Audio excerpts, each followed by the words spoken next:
K R ಮಾರ್ಕೆಟ್ನಲ್ಲಿ ಹಬ್ಬದ ಖರೀದಿಗೆ ಬಂದವರಿಗೆ ಬಿಗ್ ಶಾಕ್ ಕೂಡ ಎದುರಾಗಿತ್ತು. ವರಮಹಾಲಕ್ಷ್ಮಿ ಹಬ್ಬದ ನಡುವೆ ಮೊಬೈಲ್ ಕಳ್ಳರ ಹಾವಳಿ ಜೋರಾಗಿತ್ತು. ನೋಡಿ, ಕೆಆರ್ ಮಾರ್ಕೆಟ್ನಲ್ಲಿ ಹಬ್ಬದ ಖರೀದಿಗೆ ಬಂದವರಿಗೆ ಶಾಕ್ ಎದುರಾಗಿತ್ತು. ವರಮಹಾಲಕ್ಷ್ಮಿ ಹಬ್ಬದ ನಡುವೆ ಮೊಬೈಲ್ ಕಳ್ಳರ ಹಾವಳಿ ಕೂಡ ಹೆಚ್ಚಾಗಿತ್ತು. ಹೂವು ಹಣ್ಣು ಖರೀದಿಗೆ ಬಂದವರ ಮೊಬೈಲ್ಗಳೇ ಟಾರ್ಗೆಟ್ ಆಗಿತ್ತು. ಸಡಗರದ ಮೂಡ್ನಲ್ಲಿ ಬಂದವರಿಗೆ ಮೊಬೈಲ್ ಕಳ್ಳರು ಶಾಕ್ ಅನ್ನ ಕೊಟ್ಟಿದ್ರು. ಖರೀದಿ ಮುಗಿಸಿ ಹೊರಬಂದಾಗ ಕೈಯಲ್ಲಿ ಮೊಬೈಲ್ ಇರ್ತಿರ್ಲಿಲ್ಲ, ಮಂಗ್ ಮಾಯ ಆಗ್ಬಿಟ್ಟಿತ್ತು. ಮನೆಗೆ ಕರೆ ಮಾಡೋಣ ಅಂದ್ರೆ ಮೊಬೈಲೇ ಇರ್ಲಿಲ್ಲ. ಫೋನ್ ಪೇ ಮಾಡೋಣ ಅಂದ್ರೂ ಕೂಡ ಕೈಯಲ್ಲಿ ಮೊಬೈಲ್ ಇಲ್ಲ. ಹಬ್ಬದ ಜನಜಂಗುಳಿಯನ್ನೇ ಬಂಡವಾಳ ಮಾಡಿಕೊಂಡಿದ್ದಂತಹ ಕಳ್ಳರು ಇದೀಗ ಕೆಆರ್ ಮಾರ್ಕೆಟ್ನಲ್ಲಿ 50ಕ್ಕೂ ಹೆಚ್ಚು ಮೊಬೈಲ್ ಕಳ್ಳತನ ಆಗಿದೆ. ಶುಕ್ರವಾರ ನಡೆದಂತಹ ವರಮಹಾಲಕ್ಷ್ಮಿ ಹಬ್ಬದಲ್ಲಿ 50ಕ್ಕೂ ಹೆಚ್ಚು ಮೊಬೈಲ್ ಕಳ್ಳತನ ಆಗಿರುವಂಥದ್ದು. ಕೆಆರ್ ಮಾರ್ಕೆಟ್ನಲ್ಲಿ ಹಬ್ಬದ ಖರೀದಿಗೆ ಬಂದಿದ್ದಂಥವ್ರಿಗೆ ಶಾಕ್ ಕೂಡ ಎದುರಾಗಿತ್ತು. ಪಾಪ ನೋಡಿ, ವರಮಹಾಲಕ್ಷ್ಮಿ ಹಬ್ಬ ಸಂಭ್ರಮ ನಡುವೆ ಕಳ್ಳರ ಹಾವಳಿ ಕೂಡ ಹೆಚ್ಚಾಗಿದೆ. ಹೂವು ಹಣ್ಣು ತಗೊಂಡು ಹೋಗೋಣ ಅಂತ ಏನು ಪಾಪ ಮಾರ್ಕೆಟಿಗೆ ಬಂದಿರ್ತಾರೆ, ಆಗ ಕಳ್ಳರು ನಿಧಾನಕ್ಕೆ ಈ ಒಂದು ಸಡಗರದ ಮೂಡ್ನಲ್ಲಿದ್ದಂಥ ಮಂದಿಯ ಮೊಬೈಲನ್ನು ಎದುರಿಸ್ತಾ ಇದ್ರು. ಒಂದು ಖರೀದಿಯನ್ನು ಮುಗಿದ ಮೇಲೆ ಹೊರಗೆ ಬಂದ ಮೇಲೆ ಕೈಯಲ್ಲಿದ್ದಂತಹ ಮೊಬೈಲ್ನ ನೋಡಿದ್ರು ಮೊಬೈಲೇ ಇರ್ತಿರ್ಲಿಲ್ಲ. ಮನೆಗೆ ಕರೆ ಮಾಡೋಣ, ಏನಾದರೂ ತರಬೇಕಾ ಏನು ಅಂತ ಕೇಳೋಣ ಅಂತಂದ್ರೆ ಆಗ್ತಾ ಇರಲಿಲ್ಲ, ಯಾಕಂದ್ರೆ ಮೊಬೈಲ್ ಇರ್ತಿರ್ಲಿಲ್ಲ. ಇನ್ನು ತಡಿ ಫೋನ್ ಪೇ ಮಾಡೋಣ ಅಂತ ಹೇಳ್ಬಿಟ್ಟು ಜೇಬಿಗೆ ಏನಾದರೂ ಕೈ ಹಾಕಿದ್ರೆ ಅಲ್ಲೂ ಕೂಡ ಮೊಬೈಲ್ ಇರ್ತಿರ್ಲಿಲ್ಲ. ಹಬ್ಬದ ಜನಜಂಗುಳಿಯನ್ನೇ ಬಂಡವಾಳ ಮಾಡಿಕೊಂಡಿದ್ದಂತಹ ಕಳ್ಳರು ಇದೀಗ ಕೆಆರ್ ಮಾರ್ಕೆಟ್ನಲ್ಲಿ 50ಕ್ಕೂ ಹೆಚ್ಚು ಮೊಬೈಲ್ ಕಳ್ಳತನ ಆಗಿದೆ. ಒಂದೇ ದಿನದಲ್ಲಿ 50ಕ್ಕೂ ಹೆಚ್ಚು ಮೊಬೈಲ್ ಕಳ್ಳತನ ಆಗಿರುವಂಥದ್ದು, ಅದು ಒಂದೇ ಪ್ಲೇಸ್ನಲ್ಲಿ ಕೆಆರ್ ಮಾರ್ಕೆಟ್ನಲ್ಲಿ. ಇನ್ನು ವರಮಹಾಲಕ್ಷ್ಮಿ ಹಬ್ಬದ ಸಂಭ್ರಮದ ನಡುವೆ ಮೊಬೈಲ್ ಕಳ್ಳರ ಹಾವಳಿ ಹೆಚ್ಚಾಗಿರುವಂಥದ್ದು.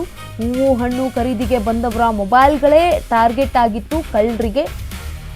ಸಡಗರದ ಮೂಡ್ನಲ್ಲಿ ಬಂದವರಿಗೆ ಪಾಪ ಶಾಕ್ ಆಗಿತ್ತು. ಎದ್ಬಿಟ್ಟು ಇವತ್ತು ಹಬ್ಬ ಇದೆ, ಒಂದೊಳ್ಳೆ ವೈಬ್ ಇರುತ್ತೆ, ಪಾಪ ಏನು ಮಾಡೋದು ನೋಡಿ, ಮೊಬೈಲ್ ಕಳ್ಕೊಳ್ತಾರೆ ಅಂತಂದ್ರೆ ನಿಜಕ್ಕೂ ಬೇಸರ ಆಗುತ್ತೆ. ಇಷ್ಟೊಂದು ಜನಜಂಗುಳಿ ಇದ್ದಾಗ ಮೊಬೈಲ್ ಕಳ್ಳತನ ಆಗೋದು ಸಾಮಾನ್ಯ. ಒಂದಷ್ಟು ಜನ ಮೊಬೈಲೇ ಎತ್ತುತ್ತಾರೆ, ಇನ್ನೊಂದಷ್ಟು ಜನ ಪರ್ಸ್ನೇ ಎತ್ತಿರ್ತಾರೆ, ಇನ್ನೊಂದಷ್ಟು ಜನ ಸರ ಕದಿಯೋಕೆ ಬಂದಿರ್ತಾರೆ. ಕದ್ರಿ ಎಲ್ಲಿ ಹೆಂಗೆ ಸಿಗ್ತೀವಿ ಅನ್ನೋದು ಗೊತ್ತಿಲ್ಲ. ಆದರೆ ಈ ಜನಜಂಗುಳಿಯನ್ನೇ ಪ್ಲಸ್ ಪಾಯಿಂಟ್ ಮಾಡ್ಕೊಂಡಿದ್ದಾರಲ್ಲ, ಇಲ್ಲಿ ನೋಡಿ ಯಾವ ರೀತಿಯಾಗಿ ಜನ ಇದ್ದಾರೆ ಅಂತಂದರೆ, ನೋಡೋದಕ್ಕೂ ಇಲ್ಲಿ ಇರೋ ಜನಗಳ ಅಥವಾ ಏನು ಅನ್ನೋದು ಪ್ರಶ್ನೆ ಆಗಬೇಕಾ, ಅಷ್ಟರ ಮಟ್ಟಿಗೆ ಜನ ಇರುತ್ತೆ. ಸಾವಿರಾರು ಮಟ್ಟಿಗೆ ಇರುವಂಥ ಸಣ್ಣ ಪ್ಲೇಸ್ನಲ್ಲಿ 1000 ಜನಗಳನ್ನು ಇದ್ದಾಗ ಆ ಮಧ್ಯದಲ್ಲಿ ಮೊಬೈಲ್ಗಳನ್ನು ಎತ್ತಿದಾಗ ಅಥವಾ ಪರ್ಸನ್ನು ಎತ್ತಿದಾಗ ಅಥವಾ ಚೈನನ್ನು ತೆಗೆದುಕೊಂಡಾಗ ಯಾರಿಗೂ ಗೊತ್ತಾಗಲ್ಲ. ಯಾಕಂತಂದ್ರೆ ಅವರು ಒಂದು ಬಾರ್ಗಿನ್ ಮಾಡೋದ್ರಲ್ಲಿ ಬ್ಯುಸಿ ಆಗಿರ್ತಾರೆ, ರೇಟ್ ಕೇಳೋದ್ರಲ್ಲಿ ಬ್ಯುಸಿ ಆಗಿರ್ತಾರೆ. ಆ ಮಧ್ಯದಲ್ಲಿ ಬಂದಂತಹ ಕಳ್ಳ ಈಗ ಕೈ ಚಳಕವನ್ನು ತೋರಿಸಿ ಈಗ 50ಕ್ಕೂ ಹೆಚ್ಚು ಮೊಬೈಲ್ ಕಳ್ಳತನ ಆಗಿರುವಂಥದ್ದು ಕೆಆರ್ ಮಾರ್ಕೆಟ್ನಲ್ಲಿ. ಅದು ಒಂದೇ ದಿನ ಒಂದೇ ಪ್ಲೇಸ್ನಲ್ಲಿ ಹಬ್ಬದ ಜನಜಂಗುಳಿಯನ್ನೇ ಬಂಡವಾಳ ಮಾಡಿಕೊಂಡಿದ್ದಂತಹ ಕಳ್ಳರು 50ಕ್ಕೂ ಹೆಚ್ಚು ಮೊಬೈಲ್ ಕಳ್ಳತನ ಆಗಿದೆ. ಅವತ್ತು ಒಂದೇ ದಿನ, ವರಮಹಾಲಕ್ಷ್ಮಿ ಹಬ್ಬದ ದಿನ ಶುಕ್ರವಾರ. ಮೊಬೈಲ್ ಕಳೆದುಕೊಂಡವರಿಂದ ಸಾಲು ದೂರು ಬಂದಿದೆ. ಈ ಲಾಸ್ಟ್ ಆ್ಯಪ್ ಮೂಲಕವೂ ಕೂಡ ಕಳ್ಳತನದ ದೂರು ದಾಖಲಾಗಿದೆ. ಕೆಆರ್ ಮಾರ್ಕೆಟ್ ಪೊಲೀಸ್ ಠಾಣೆಗೆ ನೂರಾರು ಜನ ಕಂಪ್ಲೇಂಟ್ ಅನ್ನ ಕೂಡ ಕೊಟ್ಟಿದ್ದಾರೆ. ಮೊಬೈಲ್ ಕಳ್ಳರಿಗೆ ಚೆಕ್ಮೇಟ್ ಮಾಡಲು ಪೊಲೀಸರು ಈಗ ಮಾಸ್ಟರ್ ಪ್ಲಾನ್ ಮಾಡಿಕೊಂಡಿದ್ದಾರೆ. ಮುಂದಿನ ದಿನಗಳಲ್ಲಿ ಸಾಲು ಹಬ್ಬಗಳು ಕೂಡ ಇದೆ. ಇನ್ನು ಒಂದು 15 ದಿನ ಹೋದ್ರೂ ಗಣಪತಿ ಹಬ್ಬ ಬರುತ್ತೆ. ಕೆಆರ್ ಮಾರ್ಕೆಟ್ಗೆ ಬರಲಿದೆ ಎಐ ಕ್ಯಾಮ್ರಾ ಕಣ್ಗಾವಲು. ಮುಖ ತೋರಿಸಿ ಕಳ್ಳರನ್ನ ಹಿಡಿಯಲಿದೆ ಎಐ ಕ್ಯಾಮ್ರಾ. ಹೇಗೆ ಹಿಡಿಯುತ್ತೆ ಅನ್ನೋದು ನೋಡ್ಬೇಕು ಇನ್ನು ಮೇಲೆ. ಇನ್ನು ಎಐ ಕ್ಯಾಮ್ರಾ ಮೂಲಕ ಕಳ್ಳರ ಚಲನವಲನದ ಮೇಲೆ ಹದ್ದಿನ ಕಣ್ಣನ್ನ ಇಟ್ಟಿರುವಂಥದ್ದು. ಮುಂದಿನ ಹಬ್ಬಗಳಲ್ಲಿ ಕಳ್ಳತನವಾಗದಂತೆ ಪೊಲೀಸರು ಕ್ರಮಕ್ಕೆ ಮುಂದಾಗಿದ್ದಾರೆ.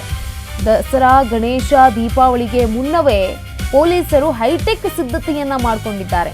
Face recognition camera, AI camera ಅಳವಡಿಸಲು ಸೂಚನೆಯನ್ನ ಕೂಡ ನೀಡಲಾಗಿದೆ. ಈಗಾಗಲೇ ಸಂಗ್ರಹಿಸಿರುವ ಮುಖಗಳ ಡೇಟಾ ಬೇಸ್ನೊಂದಿಗೆ ಹೋಲಿಕೆ ಮಾಡಲಾಗ್ತಾ ಇದೆಯಂತೆ. ಕ್ಯಾಮ್ರಾ ಇರುವ ಕಡೆ ವ್ಯಕ್ತಿ ಬಂದಾಗ ಮುಖ ಮ್ಯಾಚ್ ಆದಾಗ ಅಲರ್ಟ್ ಆಗುತ್ತೆ. ಕಳ್ಳರು ಎಂಟ್ರಿ ಕೊಟ್ರೆ ಪೊಲೀಸರಿಗೆ ಕ್ಷಣಾರ್ಧದಲ್ಲೇ ಮಾಹಿತಿ ಹೋಗುತ್ತೆ. ಬಟ್ ಈಗೇನು ಕಳ್ಕೊಂಡಿದ್ದೀರಲ್ಲ, ಈ ಮೊಬೈಲ್ ಸಿಗುತ್ತೆ ಅನ್ನೋದು ಗ್ಯಾರಂಟಿ ಇಲ್ಲ. ಮುಂದಿನ ಸಲ ಏನಾದರೂ ನೀವು ಮೊಬೈಲ್ ಕಳೆದುಕೊಂಡ್ರಿ ಅಂತಂದರೆ ಈಗ ಇರುವಂತಹ ಕಳ್ಳ ಅವಾಗಿರುವಂತಹ ಕಳ್ಳ ಸೇಮ್ ಅಟ್ ಎ ಟೈಮ್ ಏನಾದರೂ ನೀವು 2 ಮೊಬೈಲ್ ಕಳ್ಕೊಂಡ್ರಿ ಅಂತಂದ್ರೆ ಅವಾಗ ಮ್ಯಾಚ್ ಮಾಡಿ ಅವನ ಹತ್ರ ಮೊಬೈಲ್ ಇತ್ತು ಅಂತಂದರೆ ಇಸ್ಕೊಡ್ತಾರೆ, ಇಲ್ಲ ಅಂತಂದರೆ ಇಲ್ಲ. ಹೆಂಗೆ ಮಾಡ್ತಾರೋ ಅಥವಾ ಏನು ಪ್ಲ್ಯಾನೋ ಗೊತ್ತಿಲ್ಲ. ಬಟ್ ಮಾಡೋದಕ್ಕಿಂತ ಮುಂಚೆನೇ ಅಲರ್ಟ್ ಆಗಿ ಇವಾಗೇ ಮಾಡಿದ್ದಿದ್ರೆ ಎಷ್ಟೋ ಜನರು ಮೊಬೈಲ್ ಉಳಿತಾ ಇತ್ತೇನೋ. ಆದರೆ ಫೈನ್, ನಾಟ್ ಬ್ಯಾಡ್. ಇನ್ನು ಗಣಪತಿ ಹಬ್ಬ ಇದೆ, ದಸರಾ ಇದೆ, ದೀಪಾವಳಿ ಇದೆ, ಅವಾಗ ಎಚ್ಚೆತ್ಕೊಳ್ತೀವಿ, ಅವಾಗ ಕ್ರಮವನ್ನು ತೆಗೆದುಕೊಳ್ತೀವಿ ಅಂತ ಹೇಳಿದ್ದಾರೆ.